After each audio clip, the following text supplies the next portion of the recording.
You listed Issa as questionable on the injury report. Is that the same injury from before? And how's he doing? It is. It's just wear and tear. And I mean, he's ready to play if he's able to play. It's one of those things we're just going to monitor up until game. It's not something that is.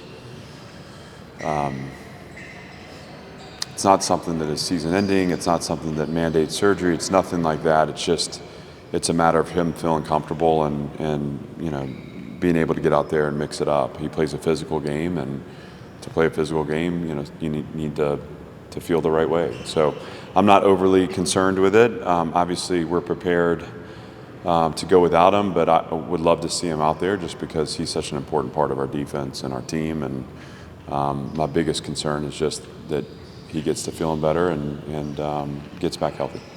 How much of an emphasis has special teams been this week in practice, knowing that South Carolina is a team that really prioritizes that and is a pretty good unit? Yeah, I mean, we feel like it's always a priority for us. This has been kind of part of our identity is 3 phases, not 2. So we understand part of their strength is performance in teams, so we know that they're going to force us to be on our stuff as we look to execute our plan against theirs. But to say it's been added in terms of the emphasis, I wouldn't go that far. Again, you always want to go into a game knowing what makes your opponent dangerous. What are their strengths? Obviously, anytime you have a punt returner with 3 returns for touchdown, that's going to catch your attention pretty quickly. But it's always going to be important to us, and we're not going to change that based off who we play, though we are paying attention to the things that make them dangerous on special teams, which include their personnel, but also they have really smart design. So that schematically they're challenging. And again, that's a credit to their team, but also their coaching staff too. What have you liked so far from CJ Kurtz's play? Just consistency. I mean, he's been really productive at the point. I think he's tackled well. He's been a calming presence out there, which from the safety position, you really need to be able to see the field, quarterback the field a little bit. But he's been very consistent. I think he's played well, and he's been productive on the ball. And as we get into a game like this, those things will be really important, especially on the road. He called some games last year too, but the first 2 games with Steve Gregory, what do you see out of him as a defensive play caller, and what he's kind of done in his new role? He's got a good feel for the game. I think there's, in certain ways, his personality has strengthened our defense. I think everyone's different, and I've got strengths there too. So I want to stop short of talking trash about myself, but I admire things in him that he brings, the way he engages with the group, how he teaches, certain ways that he's changed or adjusted our process, I think have been helpful to points of execution on Saturday. And then as a play caller, I think he's got a really good feel for the moment. And so, obviously he and I meet every day. We spend time on the plan. We spend time on practice. We spend time on just whatever is on his mind or my mind. But I've been really impressed with how he's handled the role, handled the staff, and it's no surprise. But I think he's functioning really well there. There was a ESPN article this past week about Travis Hunter and the Jaguars, and it reported that you spoke to Jaguars coach Liam Cowan about what Hunter's role would look like, presumably to apply to Martell Height. Can you confirm that you talked to Cowan, and also how do you think Height has been handling that on both sides of the ball? I did talk to him. I've got a ton of respect for Coach, and we've locked horns a couple times when he was at Kentucky, and just was really interested. Coach Kill had talked to Coach Prime, leading into kind of the spring, summer, and I just felt like it was worth getting one more perspective on, in what ways through a training camp they were going to handle, the workload and the positional focus. So I appreciated his insight. Obviously, they're functioning at the highest possible level, and I thought it was really good perspective for me. I think Martell's doing well. I mean, we've probably been able to do a little more with him than we anticipated. We were worried about the kind of residual fatigue, playing from defense to punt returner to offense, but he seems to have more in the tank, and so to this point in the year, I think we're in pretty good shape there. So it's about continuing to push into those margins of what he can get done, and we'll pay attention to, again, that kind of aggregate fatigue that builds, but as of right now, I think we're in a good position. The transfer portal window, the possibility of it moving just to January, what do you think of that possible change? Well, I support it. I think what we want to do is allow for the opportunities that the portal window allows for, and also eliminate some of the chaos that can really disrupt the experience of everyone in the program. And I think getting it down to one window gives us the ability to both create the opportunity but mitigate some of that chaos and hopefully create a better experience for our student athletes. I mean, that's ultimately the goal. Where that window is placed, I was in support of the January window. I think it works with kind of how our game is set up right now. And we have to approach this in my mind in a way that allows for incremental progress rather than wholesale change.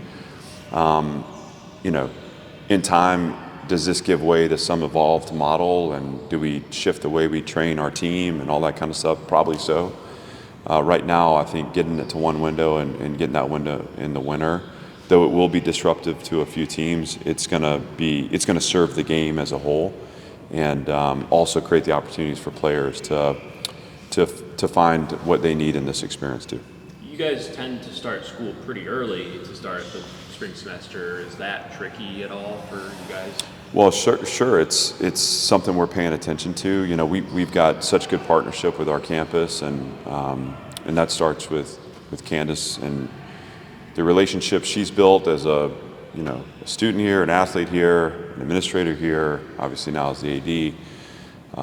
And there's an understanding and awareness of these challenges that are out of our control, but are things that we need to navigate well to be able to win, and that's the mission. Winning's the mission. So if you had asked me 5 years ago, I would have probably been staying up at night thinking about these things. I now really have this trusting partnership where there's clear lines of communication, and we've been able to work together to create a successful process to get done what we need to get done. And so all of this is challenging because you live in the world of gray where you don't know and it's not clear. And so as we've started conversation around, hey, this is what it may look like and this is what we may need, I've been really pleased with the responses to that, and just the mindset. The attitude is like, what do we need to do to unlock the potential for success here? How do we support this program? Obviously without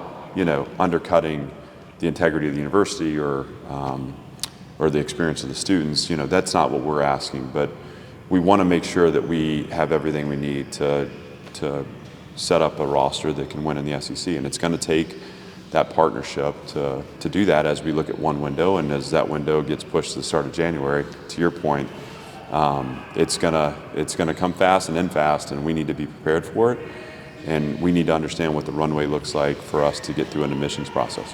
Coach, Bobby Johnson obviously was the last coach to beat South Carolina. He's from Columbia. Has he been on your mind much, and what would that mean to get that win?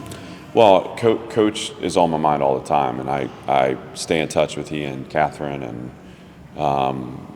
text and talk regularly.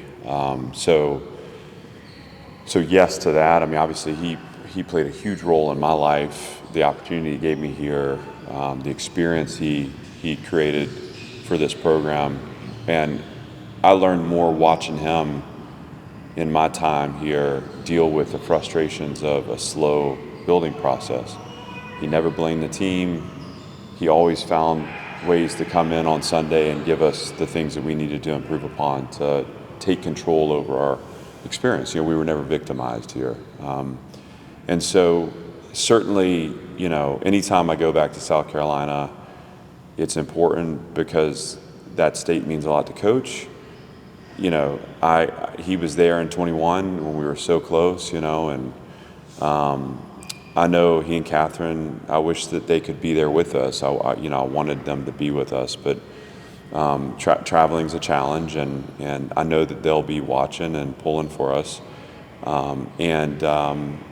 Yeah, that's meaningful to me. And, you know, the fact that he was able to beat them in back-to-back years, 07, 08, when you look at the way the series plays out, I think there's 4 wins total, and I think they both came in back-to-back sequences, but he was such an incredible coach and an incredible man, and it's no mistake that he was able to put those 2 performances back-to-back. So we're thinking about him. I've talked to the team about him this week. They know how important he is to me, and we always want to represent him when we play. Can you talk about the impact Chase Mitchell's personality's had in the locker room in general? Chase has got such a big heart. He's a dad, and that responsibility of being a father, I think, gives him a platform to mentor young players, to get his arm around people. But you know, Chase is a guy that he's learned how to not hold it too tight. He has fun with football. He understands the suffering and the sacrifice involved in it. He keeps it light.